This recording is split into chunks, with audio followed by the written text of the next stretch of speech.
26ویں پارے کا 11واں رکوع شروع کرنے کی سعادت حاصل کر رہے ہیں۔ اللہ تعالیٰ نے ارشاد فرمایا لَقَدْ رَضِيَ اللَّهُ عَنِ الْمُؤْمِنِينَ إِذْ يُبَايِعُونَكَ تَحْتَ الشَّجَرَةِ فَعَلِمَ مَا فِي قُلُوبِهِمْ فَأَنزَلَ السَّكِينَةَ عَلَيْهِمْ وَأَثَابَهُمْ فَتْحًا قَرِيبًا۔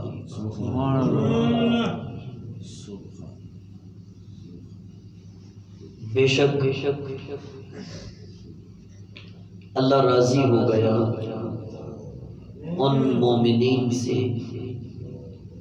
محبوب جو آپ کے ہاتھ پر درخت کے نیچے بیٹھ کر رہے تھے۔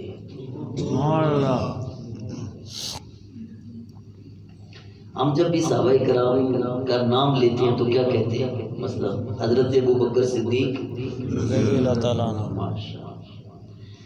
ماشاءاللہ سب بولے ہیں، پھر ایک مرتبہ حضرت ابوبکر صدیق رضی اللہ تعالیٰ عنہ۔ اس نے اتفاق دیکھیے یہ مہینہ بھی حضرت ابوبکر صدیق رضی اللہ تعالیٰ عنہ کا ہے، جمادی الثانی۔ افضل البشر بعد الانبیاء بالتحقیق حضرت ابوبکر صدیق۔ الحمدللہ ویسے تو چاروں سلاسل کے اسباق پڑھنے کا مجھے جو ہے یہ سعادت اللہ نے عطا فرمائی ہے، لیکن خصوصی جو جس سلسلے میں میری بیعت ہے وہ سلسلہ علیہ نقش بندیہ ہے، اور نقش بندیوں کے جو امام ہیں وہ حضرت ابوبکر صدیق رضی اللہ عنہ۔ تو اس لیے سنی کی شان ہی الگ ہے۔ سنیوں کے استاد نے نا، سنی کے استاد نے، اور سنیوں کے استاد یا مہر علی شاہ ہیں یا داتا علی حجویری ہیں، انہوں نے ایسا سبق پڑھایا ہے اپنے شاگردوں کو۔ وہ جب خلیفہ اول یار غار مصطفیٰ حضرت ابوبکر صدیق کا ذکر کرتے ہیں تب بھی وج گج کے کرتے ہیں، اور جب علی کی بات کرتے ہیں تب بھی وج گج کے کرتے ہیں، کیونکہ الحمدللہ سنی ہوتا ہی وہ ہے جو حضور کی تمام تر نسبتوں کا ادب و احترام کرتا ہے۔ تو سنیے ہم تو مدینے کی گلی کے کتوں کا بھی ادب کرتے ہیں، باقی تو باتیں بات کی بات۔ اللہ اکبر۔ اب سنیے، ہم جب بھی کسی صحابی کا نام لیتے ہیں تو کہتے ہیں رضی اللہ تعالیٰ۔ رضی اللہ تعالیٰ عنہ کا معنی کیا ہے کہ اللہ ان سے۔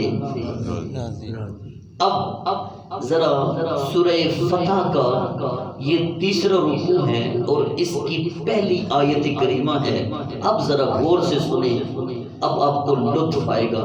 لَقَدْ رَضِيَ اللَّهُ عَنِ الْمُؤْمِنِينَ اِذْ يُبَايِعُونَكَ تَحْتَ الشَّجَرَةِ۔ بے شک اللہ محبوب ان تیرے صحابہ سے راضی ہو گیا ہے جنہوں نے درخت کے نیچے تیرے ہاتھ پہ بیعت کی تھی۔ فَعَلِمَ مَا فِي قُلُوبِهِمْ، جو ان کے دلوں میں تھا اس کو اللہ جانتا ہے۔ ہم نے کل کے درس قرآن میں پڑھا تھا نا کہ وہ جن کو میرے نبی نے مدینے سے چلتے ہوئے کہا تھا او فلاں بستی تم بھی تیاری کرو عمرے کے لیے، فلاں بستی تم بھی تیاری کرو عمرے کے لیے، فلاں بستی تم بھی تیاری کرو عمرے کے لیے، انہوں نے آگے سے کہا ہم اپنے مال اور اولاد کی حفاظت میں مامور ہیں، ان کی دیکھ بھال کریں گے، عمرے پہ نہیں جا رہے۔ اللہ نے فرمایا محبوب ان کے اندر کی منافقت کو رب جانتا ہے۔ سبحان اللہ۔ اب محبوب جنہوں نے تیرے ہاتھ پہ بیعت کی ہے اور حضرت عثمان کا قصاص لینے کی بیعت کی ہے، یہ جب آپ نے ہاتھ آگے کیا بیعت کے لیے اور یہ بھاگ بھاگ کے یہ مچل مچل کے دیوانہ وار وجدانی کیفیت میں تیرے ہاتھ پہ مرنے کی بات، یہ سرفروش اپنی جانیں قربان کرنے کی جو بات کر رہے ہیں، فَعَلِمَ مَا فِي قُلُوبِهِمْ، محبوب اللہ ان کے دل کے اخلاص کو بھی جانتا ہے۔ سبحان اللہ۔ ان کی منافقت کو بھی جانتا ہے، ان کے دلوں کے اخلاص کو بھی جانتا ہے۔ صدقے جاؤں اپنے نبی کے صحابہ پر جن کی شانوں میں میرا رب قرآن کی آیتیں نازل فرما رہا ہے۔ کبھی کہہ رہا ہے اولئک هم المؤمنون حقا، یہ حق والے مومن تھے۔ کبھی کہہ رہا ہے وَكُلًّا وَعَدَ اللَّهُ الْحُسْنَى، میں نے تیرے سارے صحابہ کو جنت میں جانے کا سرٹیفکیٹ دے دیا ہے۔ کبھی کہہ رہا ہے اولئک هم المفلحون، یہ سارے فلاح یافتہ ہیں۔ کبھی کہہ رہا ہے اولئک هم المهتدون، یہ سارے ہدایت یافتہ ہے۔ کبھی کہہ رہے اولئک هم المتقون، یہ سارے کے سارے اپنے دلوں میں اپنے رب کا ڈر رکھنے والے متقی ہیں۔ کبھی میرا رب والسابقون الاولون کہہ رہا ہے، کبھی جنت کی بشارت دینے والا کہہ رہا ہے، کبھی کہہ رہا ہے محبوب یہ انہوں نے رب کو اور اس کے رسول کو راضی کیا ہے، رب بھی ان سے راضی ہو گیا ہے۔ یہ اللہ کے شعر ہے، یہ رسول اللہ صلی اللہ علیہ وسلم کے مت والے ہیں، جن کو کیا کہا جاتا ہے؟ صحابہ۔ کیا کہا جاتا ہے؟ اونچی آواز سے کیا کہا جاتا ہے؟ صحابہ۔ بلکہ مجھے پڑھنے دیجیے، وہ ایک شاعر نے کہا تھا کہ اسلام کی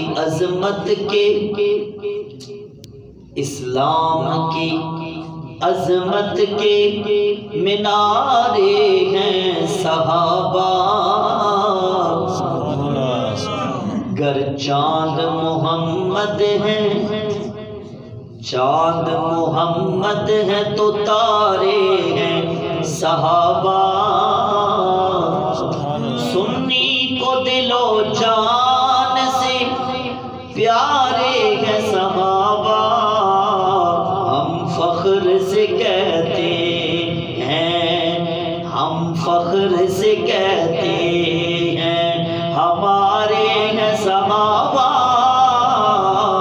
آپ بھی کہنا ہم فخر سے کہتے ہیں، ہم فخر سے کہتے ہیں، سنی کو دل و جان سے پیارے ہیں صحابہ، ہم فخر سے کہتے ہیں، ہمارے ہیں صحابہ، گر چاند محمد ہیں تو تارے ہیں صحابہ، اسلام کی عظمت کے مینارے ہیں صحابہ۔ حضور کے صحابہ کی بات آئے تو ویسے ہی دل مچلنا شروع کر دیتا ہے۔ الحمدللہ۔ آئیے فرمایا فَأَنزَلَ السَّكِينَةَ عَلَيْهِمْ وَأَصَابَهُمْ فَتْحًا قَرِيبًا۔ محبوب وہ سرفروش، وہ تیرے متوالے تیرے ہاتھ پہ بیعت کر رہے تھے، اللہ نے ان کے دلوں میں جو طمانینت ہے وہ نازل فرما دی۔ فَأَنزَلَ عَلَيْهِمُ السَّكِينَةَ فَأَنزَلَ السَّكِينَةَ عَلَيْهِمْ، اللہ نے ان کے دلوں پر سکون اور طمانینت نازل فرما دی۔ وَأَصَابَهُمْ فَتْحًا قَرِيبًا، اور اللہ تعالیٰ نے ان کو بڑی جلدی فتح نصیب فرما دی، بڑی قریب والی فتح، فتحًا قریبا۔ وَمَغَانِمَ كَثِيرَةً يَأْخُذُونَ، اور بہت ساری مال غنیمت، کثیر مال غنیمت جن کو وہ حاصل کریں گے۔ وَكَانَ اللَّهُ عَزِيزًا حَكِيمًا، اللہ بے حد غالب ہے اور بے حد حکمت والا ہے۔ وَعَدَكُمُ اللَّهُ مَغَانِمَ كَثِيرَةً تَأْخُذُونَهَا، اللہ نے تم سے بہت ساری غنیمتوں کا وعدہ فرما لیا ہے۔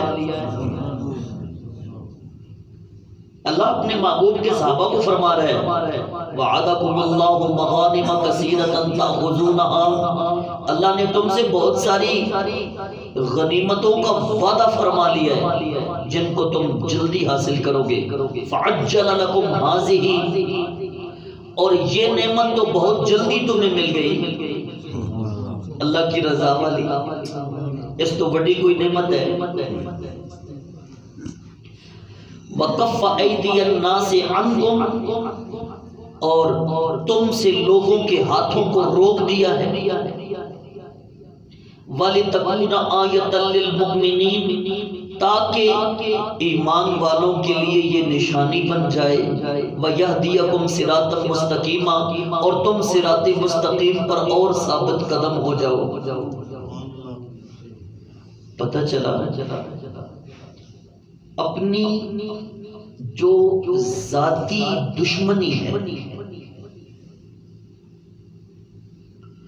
اس ذاتی دشمنی سے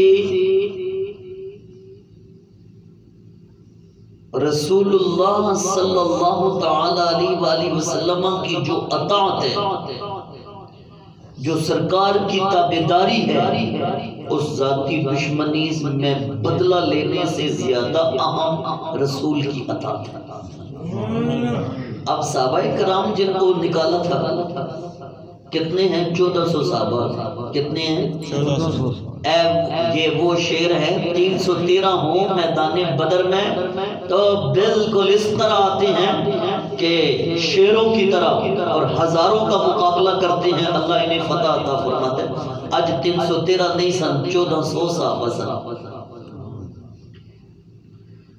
مکے سے نکالا گیا ہو، اب مکے کے بالکل پاس کھڑے ہو، احرام بھی باندھا ہو، قربانی کے جانور بھی آئے ہوں، حضرت عثمان کو بھی بھیج دیا گیا ہو سفیر بنا کے، ان کے قتل کی افواہ بھی جو ہے ہر طرف پھیل گئی ہو، اس کے باوجود میرا نبی فرمائے میرے ہاتھ پہ بیعت کرو، احرام کھول دو، قربانیاں یہی کر دو، جو رسول معاہدہ کر رہا ہے اس کو مان لو۔ اپنی جو ذاتی دشمنی تھی اس بدلے کو تو انہوں نے پسے پشت ڈالا نہ، کہا محبوب جیسے تو کہے گا ویسے ہم کریں گے۔ فعلم ما فی قلوبہم، اللہ ان کے دلوں کے اخلاص کو خوب جانتا ہے۔ فرمایا وَيَهْدِيَكُمْ صِرَاطًا مُسْتَقِيمًا، تمہیں صراط مستقیم پر ثابت قدم رکھا، تمہارے لیے ایمان والوں کے لیے یہ نشانی بنا دی، لوگوں کے ہاتھوں کو تم سے روک دیا اور تمہیں مال غنیمت کا وعدہ کیا۔ کتنی مال غنیمت؟ ادھر 6 ہجری کو سرکار کے ساتھ یہ واپس جا رہے ہیں، 7 ہجری کو جناب فتح خیبر ہو گئی۔ فتح خیبر کے بعد کیسر و کسرا کے محلات گر رہے ہیں، فارس فتح ہو رہا ہے، ایسی مال غنیمت کہ پہلے صحابہ کے پاس کھانے کے لیے روٹی نہیں اور آج ان کے گھر ہیرے جواہرات سے بھرے پڑے ہیں، زکوٰۃ دینے کے لیے نکلتے ہیں کوئی زکوٰۃ لینے والا نہیں ہے۔ قرآن کا یہ فیصلہ ہے ان مع العسر یسرا فان مع العسر یسرا، ہر مشکل کے بعد آسانی ہے، ہر مشکل کے بعد آسانی ہے۔ راجے بھی 12 سال مجھب چڑھائی ہیں جی، تو ہر مشکل کے بعد آسانی ہے۔ وَأُخْرَى لَمْ تَقْدِرُوا عَلَيْهَا قَدْ أَحَاطَ اللَّهُ بِهَا، فرمایا دوسری وہ چیز جس پر تم قادر نہ تھے اللہ تعالیٰ نے تو اس کا بھی احاطہ کر لیا۔ وَكَانَ اللَّهُ عَلَى كُلِّ شَيْءٍ قَدِيرًا، اللہ ہر چیز پر قادر ہے۔ اب آگے اس کے بعد میرے اللہ نے نا ایک وجہ بتائی کہ تم 1400 تھے، اس کے باوجود حرم پاک میں تمہیں کیوں نہیں جانے دیا، وہاں تمہیں کیوں نہیں عمرہ ادا کرنے دیا، اس کی کچھ وجوہات بتائی، سنیے۔ وَلَوْ قَاتَلَكُمُ الَّذِينَ كَفَرُوا لَوَلَّوُا الْأَدْبَارَ ثُمَّ لَا يَجِدُونَ وَلِيًّا وَلَا نَصِيرًا، اگر تم قتال کرتے ان کافروں سے تو وہ پیٹ کے بھل بھاگ جاتے، پھر وہ اپنا نہ کوئی حامی پاتے نہ کوئی مددگار پاتے۔ یہ بات نہیں، اللہ تعالیٰ نے آگے بیان فرما دی ہے کہ میرے محبوب کے صحابہ تم اگر ان کافروں سے قتال کرتے نا، انہوں نے پھر رکنا نہیں تھا، بھاگ جانا تھا، ان کا کوئی مددگار نہ ہوتا، کوئی حامی نہ ہوتا۔ سنت اللہ التی قد خلت من قبل، یہ اللہ کا دستور ہے جو اس سے پہلے بھی تھا۔ وَلَن تَجِدَ لِسُنَّتِ اللَّهِ تَبْدِيلًا، اور اللہ اپنے دستور کو کبھی تبدیل نہیں کرتا۔ محبوب تیرے شعر کامیاب ہوتے، لیکن یہ کامیابی اور تھی، جو رب کامیابی دینا چاہتا ہے وہ کچھ اور ہے۔ میں نے اس دن بھی کہا تھا کہ بہت بڑا گہرا گڑھا ہونا، اس پہ چھلانگ لگانے کے لیے 1-2 قدم پیچھے ہونا پڑتا ہے۔ بندہ کامیابی وہیں سے بھی چھلانگ لگائے تو کامیابی اوکھی سوکھی مل ہی جانی ہے، لیکن جب 2-3 قدم پیچھے ہو کے چھلانگ لگاتا ہے تو پھر کامیابی ہے۔ فرمایا یہ اللہ کا دستور ہے جو اس سے پہلے بھی تھا، اور اللہ اپنے دستور کو کبھی جو ہے وہ تبدیل نہیں فرماتا۔ وَهُوَ الَّذِي كَفَّ أَيْدِيَهُمْ عَنْكُمْ وَأَيْدِيَكُمْ عَنْهُمْ بِبَطْنِ مَكَّةَ مِنْ بَعْدِ أَنْ أَظْفَرَكُمْ عَلَيْهِمْ، وہ وہی ہے جس نے تمہاری کامیابی کے بعد بطن مکہ کے درمیان میں، مکہ کی اس حسین وادی میں تمہارے ہاتھ ان سے روک دیے، ان کے ہاتھ تم سے روک دیے۔ کیوں؟ وَقَانَ اللَّهُ بِمَا تَعْمَلُونَ بَصِيرًا، اللہ تمہارے تمام عملوں کو دیکھنے والا ہے۔ اس لیے کہ ہم الذین کفروا وصدوکم عن المسجد الحرام والہدی معکوفا ان یبلغ محلہ، وہ کافر جنہوں نے تمہیں مسجد حرام سے جانے سے روکا اور قربانیوں جن کے اوپر نشانی لگی ہوئی تھی ان قربانیوں کو روکا۔ وَلَوْلَا رِجَالٌ مُؤْمِنُونَ وَنِسَاءٌ مُؤْمِنَاتٌ لَمْ تَعْلَمُوهُمْ أَن تَطَئُوهُمْ فَتُصِيبَكُم مِّنْهُم مَّعَرَّةٌ بِغَيْرِ عِلْمٍ، وہ مومن مرد اور وہ مومن عورتیں، غور سے سنیے گا، بات غور سے سنیے گا، وہ مومن مرد اور وہ مومن عورتیں جو حرم شریف کے بالکل پاس رہتے ہیں،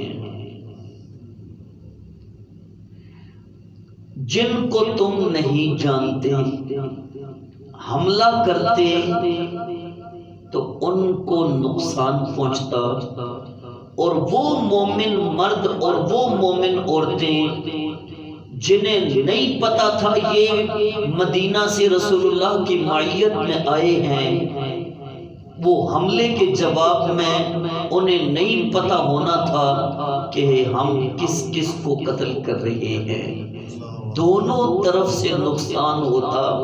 محبوب ہم نے تیرے شیروں کو اس لیے روک دیا تھا۔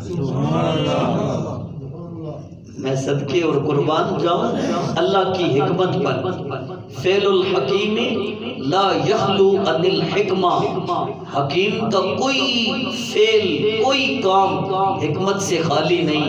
فرمایا محبوب تیرے شیر تو اپنے جلال میں تھے، یہ جاتے جہاں کافروں کو مارتے وہاں دوسروں کو بھی جو ہے وہ اسی طرح موت کا سامنا کرنا پڑتا، اور وہ جوابی حملے میں جس وقت جوابی حملے میں وہ آگے سے مارتے تو انہیں نہیں پتا تھا یہ رسول اللہ کے شیر تھے، کہیں ان کے ہاتھوں سے کوئی نقصان نہ ہو جاتا۔ ایک بات تو یہ تھی، اور دوسری بات یہ تھی میرے پیارے حبیب، یہ جو مکے کے اندر تھے نا، آج تو ان کو سمجھ نہیں آ رہی تھی کہ ہم کیا کر رہے ہیں، لیکن ایک وقت آنے والا تھا انہی میں سے تیرے گروہ کے اندر شامل ہونے والے تیرے پیارے پیارے صحابہ بھی موجود تھے جن کو ہم نے ہدایت عطا فرما دی تھی،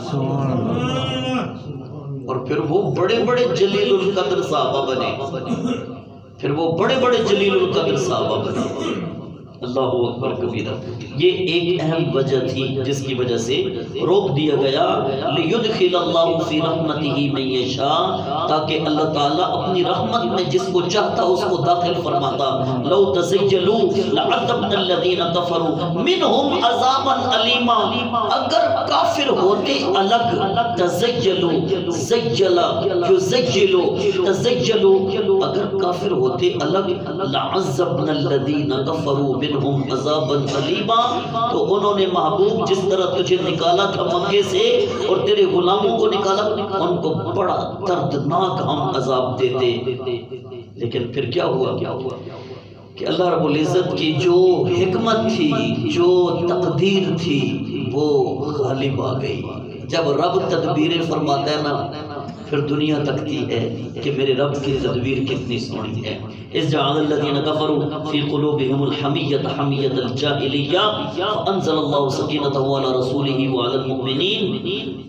جب کافروں نے اپنے دلوں میں ایک غلط بات جو کہ جاہلانہ بات تھی اس کو جو ہے وہ رکھ لیا، تو اللہ تعالیٰ نے اپنے رسول پر اور مومنین پر سکون اور طمانینت نازل فرما دی۔ یہ جہالت تھی ان کی نا کہ ہم نے عمرہ نہیں کرنے دینا، حمیت الجاہلیہ، یہ جاہلوں والا ارادہ کر لیا انہوں نے۔ اس ارادے کو اللہ تعالیٰ نے جہالت کا ارادہ قرآن میں فرمایا ہے۔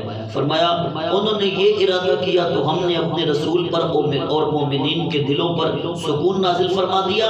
وَأَلْزَمَهُمْ كَلِمَةَ التَّقْوَى، اور جو کلمہ تقوی ہے اس پر ان کو ملتزم کر دیا، ان کو ثابت قدم رکھا۔ وَكَانُوا أَحْقَ بِهَا وَأَهْلَهَا وَكَانَ اللَّهُ بِكُلِّ شَيْءٍ عَلِيمًا۔ ان کے حق میں اور ان کے گھر والوں کے حق میں یہ زیادہ بہتر تھا۔ اللہ تعالی ہر چیز کو جاننے والا ہے۔ سورہ فتح کا آخری رکوع رہ گیا ہے، اور یہ رکوع ہم اکثر فجر کی نماز میں تلاوت بھی کرتے ہیں۔ اسی رکوع کے اندر رسول اللہ صلی اللہ تعالی علیہ وآلہ وسلم کا وہ خواب، اس کا ذکر میرے رب نے فرمایا۔ آئندہ نشست میں ہم یہ پڑھنے کی سعادت حاصل کریں گے۔ اللہ رب العزت ہمیں عمل کی توفیق نصیب